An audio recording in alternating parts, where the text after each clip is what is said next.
Hello friends, welcome back to investment की यात्रा। आज हम बात करेंगे स्टोव कार्ट की। ठीक है, इसकी बात इसलिए कर रहे हैं क्योंकि इसमें जो पैटर्न बन रहा है इसमें क्या टारगेट हो सकता है, क्या स्टॉप लॉस हो सकता है, वो पूरी बात करेंगे। बट उससे पहले अगर आप चैनल पर नए हो तो चैनल को सब्सक्राइब ज़रूर कर लो, क्योंकि ये जो चैनल है ये सिर्फ स्विंग ट्रेड्स के लिए चैनल है और इसमें मैं बहुत सारे अच्छे अच्छे स्विंग ट्रेड्स लेके आता हूँ। आपको लर्निंग बहुत मिलेगी, एजुकेशनल पर्पज़ के लिए वीडियोस बनाता हूँ। आपको चार्ट पैटर्न रीड कैसे करते हैं, चार्ट से बात कैसे करते हैं, चार्ट पे स्टॉप लॉस टारगेट कैसे सेट करते हैं, चार्ट पे पोजीशन ऐड कब करनी चाहिए, एग्जिट कब करना चाहिए, वो पूरा आपको सीखने को मिलेगा। पैटर्न रीड्स कैसे करने चाहिए, सपोर्ट एंड रेजिस्टेंट मार्क कैसे करना चाहिए, तो आपको बहुत सारी हेल्प मिलेगी। आपको सिर्फ स्विंग ट्रेड से रिलेटेड सारी इन्फॉर्मेशन यहाँ पे मिलेगी। ऑप्शन ट्रेडिंग मैं बिल्कुल रिकमेंड नहीं करता, क्योंकि उसमें प्रीमियम डिके होते हैं, स्टॉक्स बहुत जगह खड़े रहते हैं तो उनमें प्रीमियम डिके हो जाता है, वो मैं रिकमेंड नहीं करता। मैं चाहता हूँ कि कैपिटल को रोटेट करो आप, और कम कैपिटल है आपकी तो बढ़ाओ उसको। और सबसे अच्छा और इजी और सिंपल और पीसफुल मेथड यही है कि आप स्विंग ट्रेडिंग करो। स्विंग में ही ट्रेड बनते हैं। मैं कोई स्टॉक रिकमेंड नहीं करता। फर्स्ट ऑफ ऑल मैं सिर्फ एजुकेशनल पर्पज़ के लिए अपना व्यू शेयर करता हूँ। अगर आपको व्यू अच्छा लगे, अपने होशो आवाज़ में अपने फाइनेंशियल एडवाइज़र से अपनी खुद की एनालिसिस पे ही विश्वास करके ट्रेड लें। तो ये मेरा पूरा एक चैनल का ओवरव्यू था। अब चलते हैं हम स्टोव क्राफ्ट की वीडियो की बात करते हैं। ठीक है, इस पर 475 पे इसने क्लोजिंग दी है इस हफ्ते फ्राइडे को। अब आगे कैसे ट्रेड कर सकता है वो बात करेंगे। तो सबसे पहले मैं क्या करूँगा, सबसे पहले एक सपोर्ट मार्क करूँगा। सपोर्ट लगा के हमें आइडिया मिल जाता है कि हम कहाँ पे, हमारा बेस क्या है, बेस, और उसके बाद उसकी पूरी एक कहानी पता चलती है स्टॉक की सपोर्ट से। ठीक है, तो यहाँ पे मैंने एक लाइन लगाई है, या आप देख रहे हैं स्क्रीन पे, और इसको थोड़ा सा मैं एकदम सही वाला अगर मैं मार्क करूं पॉइंट तो ये है। ठीक है, तो ये मैंने एक सपोर्ट मार्क करा है। अब इसमें आगे क्या हो सकता है। ठीक है, तो इसमें अगर मैं एक और हॉरिजॉन्टल लाइन लगाऊं तो आपको रेजिस्टेंस पता चलेगी इसकी।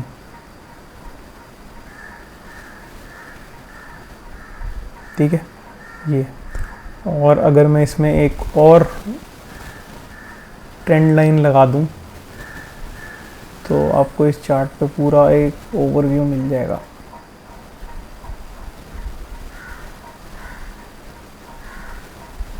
तो ये मैंने लगा दी ट्रेंड लाइन। ठीक है, अब ये तीन लाइनें जो मैंने लगाई हैं इस पे बात कर लेते हैं पहले। तो सबसे पहले इसको मैं इधर कर देता हूँ। सबसे पहले मैं जो बात करूँगा इस हॉरिजॉन्टल लाइन की बात करूँगा। तो यहाँ आप देखेंगे, यहाँ पे सपोर्ट लिया, यहाँ सपोर्ट लिया, यहाँ सपोर्ट लिया, यहाँ पे फिर सपोर्ट लिया। इस हफ्ते बहुत अच्छा सपोर्ट लिया इसने, बहुत अच्छे लेवल पे 419 420 के आसपास। यही इसका बहुत एक स्ट्रॉन्ग सपोर्ट है। ठीक है, दूसरी बात ये सेकेंड हॉरिजॉन्टल लाइन की, ये इसकी रेसिस्टेंस जोन है। देखो यहाँ रेसिस्टेंस, फिर ये रेसिस्टेंस यहाँ जाके सपोर्ट का काम कर रही है, यहाँ फिर रेसिस्टेंस लिया, फिर रेसिस्टेंस यहाँ पे लिया। ठीक है, तो ये पूरा इसका एक रेसिस्टेंस जोन है। उसके बाद तीसरी ये जो ट्रेंड लाइन मैंने बनाई है, इस पे ट्रेंड लाइन पे यहाँ रेसिस्टेंस, यहाँ रेसिस्टेंस, यहाँ रेसिस्टेंस, यहाँ रेसिस्टेंस, उसके बाद यहाँ रेसिस्टेंस, उसके बाद यहाँ पे रेसिस्टेंस वापस ले सकता है अगले हफ्ते। ठीक है, तो ये हमने बात कर ली रेसिस्टेंस की। अब इसमें पैटर्न क्या दिख रहा है, तो मैं आपको सीधा सिंपल एनालिसिस सिखाता हूँ। देखो, जैसे अभी हमने सपोर्ट और रेसिस्टेंस मार्क करा, कोई भी कर सकता है। ठीक है, बट आपको ये जो हॉरिजॉन्टल लाइन है ये डिसाइड करनी है, ये थोड़ा डिफिकल्ट होता है। ये एक्सपीरियंस के साथ आता है, आपको देखना पड़ेगा। चैनल के साथ जुड़ोगे आप, धीरे धीरे सीखोगे। मैं बड़ी चीज़ें बताता हूँ इनको मार्क करने के लिए, बट अभी के लिए इस शॉर्ट वीडियो में बस यही बता सकता हूँ कि सपोर्ट एंड रेसिस्टेंस हमने मार्क किया है, ट्रेंड लाइन पे रेसिस्टेंस मार्क करी है। अब इसमें और क्या देख सकते हो आप, चार्ट पे आपको क्या दिख रहा है। ठीक है, वो देखने की कोशिश करो। तो मुझे इसमें क्या दिख रहा है, एक ट्रायंगल पैटर्न दिख रहा है। ठीक है, ट्रायंगल पैटर्न कैसे, अगर आप यहाँ से देखोगे, ये ऊपर, ये नीचे, ये ऊपर नीचे, ऊपर नीचे, ऊपर नीचे, और यहाँ से एक बड़ा वाला ब्रेकआउट। ठीक है, ये ब्रेकआउट जोन। तो ये जो पैटर्न है ये ब्रेकआउट जोन पे आता है। ठीक है, तो इसमें दो चीज़ें बड़ी इंपॉर्टेंट है। ट्रायंगल पैटर्न है, ट्रायंगल पैटर्न नैरो होता जा रहा है, नैरो होता जा रहा है, और यहाँ से ब्रेकआउट दे देगा। अब इसमें दूसरी चीज़ क्या है, दूसरी चीज़ लर्न करने वाली क्या है, वो ये है कि इसमें तीन सिनेरियो बनते हैं।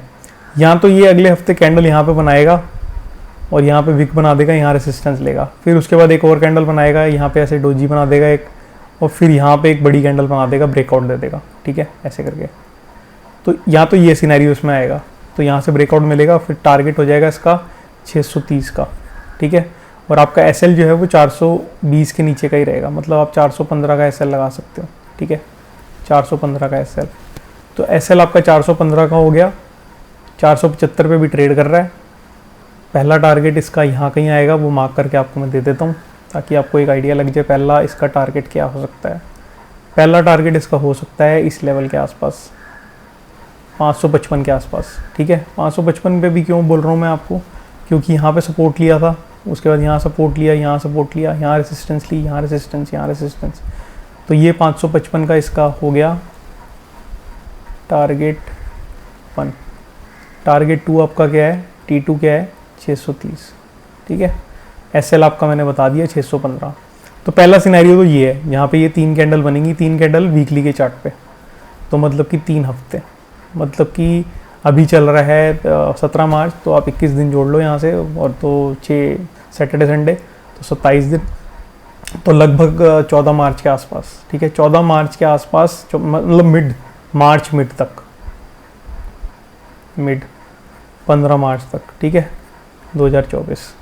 तो यहाँ तक इसी जोन में ट्रेड कर सकता है, मतलब आपको 7 मार्च के बाद आपको ट्रेड बनना शुरू हो जाएगा, ठीक है। 7 मार्च के बाद, क्योंकि वो तीसरी कैंडल पे आ जाएगा, तो तीसरी कैंडल पे आपको ये कैंडल पकड़नी है। यहाँ से जब ब्रेकआउट दे रहा होगा 440 के आसपास, तो आपको यहाँ पे पकड़ना है, ठीक है। तो वो सिनेरियो बन जाएगा इसमें। तो अभी इसमें क्या हो सकता है, अभी हमने तीनों सारी चीज़ों की बात कर ली, अभी इसमें क्या है, अभी 475 पे ट्रेड कर रहा है। अब हो सकता है अगले हफ्ते यहाँ पे एक बड़ी कैंडल और बन जाए, यहाँ से 490 तक जाए, ठीक है, और उसके बाद अगले हफ्ते एकदम गिर जाए, एकदम सडनली यहाँ से ऐसे गैप डाउन ओपन हो और यहाँ पे गिर जाए और कुछ डोजी बना दे। उसके अगले हफ्ते फिर बड़ी कैंडल बनाए। तो इस हफ्ते, अगले हफ्ते भी थोड़ा नॉर्मल ट्रेड कर सकता है, इसी रेंज के आसपास है, थोड़ा ऊपर नीचे। बट अगला हफ्ता जो उससे अगला हफ्ता होगा, मतलब कि फेब एंड का और मार्च का फर्स्ट वीक जो होगा, वो थोड़ा क्रिटिकल होगा, क्योंकि वहाँ पे ये वाली रेसिस्टेंस फेस करेगा ये, और यहाँ से ऐसे करके अंदर की कैंडल आ जाएगी। अब बात ये है, यहाँ पे 1 2 3 4 ये वाली कैंडल मैं नहीं मानता नहीं बनेगी, तो 3 या 4 कैंडल बन सकती हैं यहाँ पे इस एरिया में। 3-4 कैंडल बना के जब भी ये ट्रायंगल पैटर्न को काट रहा हो, या तो ये यहीं से भी काट सकता है, बड़ी बड़ी लेवल की कैंडल, तो जरूरी नहीं है कि एक कैंडल के बाद दूसरी कैंडल में ब्रेकआउट दे दे बहुत बड़ा। तो इसमें आपको नज़र बना के रखनी है, ठीक है, नज़र बना के रखनी है। और जब भी ये वाले ट्रायंगल पैटर्न की रेजिस्टेंस को काटे, सीधा आप इसमें ट्रेड ले सकते हो, नीचे का SL लगा के 415 का SL जो मैंने बताया था, और यहाँ से 55 का टारगेट पहला आएगा, और उसके बाद T2 आएगा आपका ये 630 रुपये का, ठीक है। उसके बाद इसमें एक और चीज़ है, एक और चीज़ क्या है देखने वाली, वो ये है जो मुझे दिख रही है, मैं आपको दिखा रहा हूँ, ठीक है। इसमें ये चीज़ है कि यहाँ से ये और लास्ट इसकी लाइन कहाँ जाएगी, यहाँ पे। ये क्या बना, W पैटर्न, इसको कहते हैं W पैटर्न, ठीक है। W पैटर्न भी बन गया। अब W पैटर्न में होता क्या है, जब भी W पैटर्न बनता है तो यहाँ डबल बॉटम बनता है। ये देखो, ये डबल बॉटम है, एक बार बॉटम फिर दूसरी बार बॉटम, तो इसको कहते हैं हम डबल बॉटम। ये आपको लर्निंग करा रहा हूँ मैं सारी, डबल बॉटम, ठीक है। अब यहाँ पे अगर आप एक हॉरिजॉन्टल लाइन ऐसे लगाओगे, तो यहाँ पे हो क्या रहा है, यहाँ पे इस सपोर्ट, ये रेसिस्टेंस और ये रेसिस्टेंस, इसका हो रहा है ब्रेकआउट, तो यहाँ पे हो गया ब्रेकआउट। तो ऐसे आपको लर्न करना है। बट ये W पैटर्न बनेगा, वो आपको पहले आइडेंटिफाई कैसे करना है, इस पूरे ट्रायंगल पैटर्न पे। तो ये जो बाहर का पूरा है, ये है ट्रायंगल पैटर्न, ठीक है। तो पहले आपको ट्रायंगल पैटर्न को आइडेंटिफाई करना है, उसके बाद उसको नैरो होने का वेट करना है, डबल बॉटम देखना है बन रहा है कि नहीं, उसके बाद W पैटर्न को इमेजिन करना है, चार्ट पे आने से पहले इमेजिन नहीं, मतलब यहाँ से ब्रेकआउट देगा तब इमेजिन करना है। कई लोग पहले इमेजिन कर लेते हैं, यहाँ से ब्रेक डाउन भी दे सकता है नीचे को, राइट। तो पहले ब्रेकआउट होने का वेट करना है, उसके बाद यहाँ पे आपको अपना पोजीशन को ऐड करना है, यहाँ तक जाके यहाँ पे एग्जिट मानना है और इस ब्रेकआउट का वेट करना है। जब ये इसके ऊपर आ जाए, इसके नीचे का SL लगा के ऊपर की तरफ राइड करना है और आपका टारगेट ये हो जाएगा फिर, ठीक है। तो ऐसे ट्रेड बनता है पूरा, इसकी मैंने पूरी कहानी बता दी आपको। तो आपको होप सो अच्छा लगा होगा, पूरा समझ आया होगा, इसमें बहुत चीज़ें पैटर्न आपको समझ आए होंगे, देखना कैसे चीज़ों को, धीरे धीरे पढ़ना कैसे होता है वो भी समझ आया होगा। और अच्छा लगा है, सच में अच्छा लगा है तो लाइक ज़रूर करना, कमेंट करना।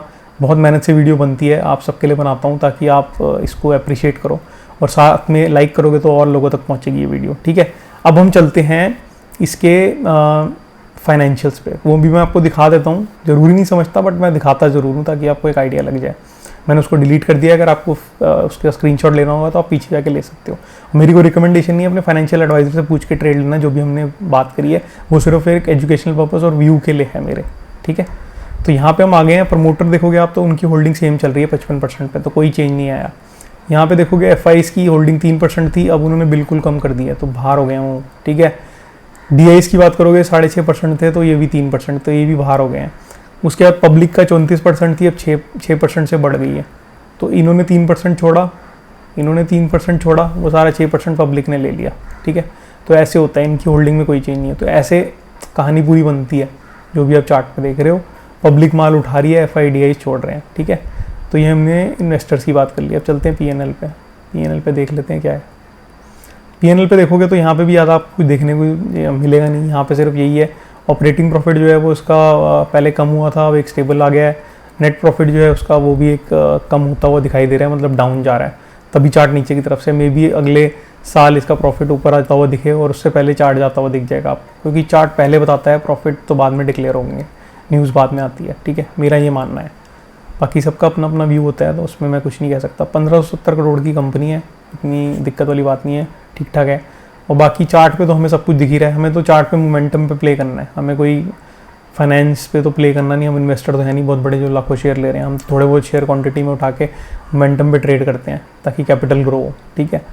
हम मतलब मैं भी, ठीक है, हम सबकी कैपिटल इस मार्केट में कितना भी पैसा डाल लो आप, वो समुंदर के अंदर एक मग्गे के बराबर होता है। तो उसमें कोई भी बड़ा नहीं है, कोई भी छोटा नहीं है। हर किसी की कैपिटल एक हार्ड अर्न मनी है और उसको सेफली ट्रेड करना चाहिए, पूरे होश आवाज़ में सही तरीके से लर्न करके, ठीक है। तो उसी से कैपिटल बढ़ती है। तो हर इस मार्केट में छोटी कैपिटल वाला भी बड़ा है और बड़ी कैपिटल वाला भी छोटा है, तो मतलब दोनों इक्वली इंपॉर्टेंस रखते हैं स्टॉक को ऊपर ले जाने में, ठीक है।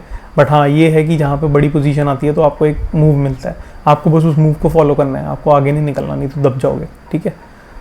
तो ये पूरी बात कर ली हमने चार्ट पे। होप सो आपको अच्छा लगा तो वीडियो को लाइक ज़रूर कर देना, चैनल को सब्सक्राइब कर देना। इन्वेस्टमेंट की यात्रा टेलीग्राम पे जाओगे तो वहाँ पे इन्वेस्टमेंट की यात्रा आपको मिल जाएगा टेलीग्राम पे।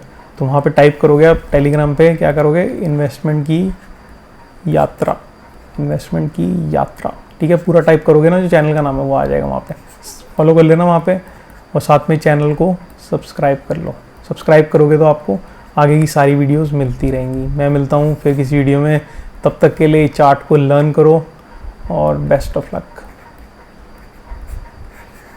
Take care, bye.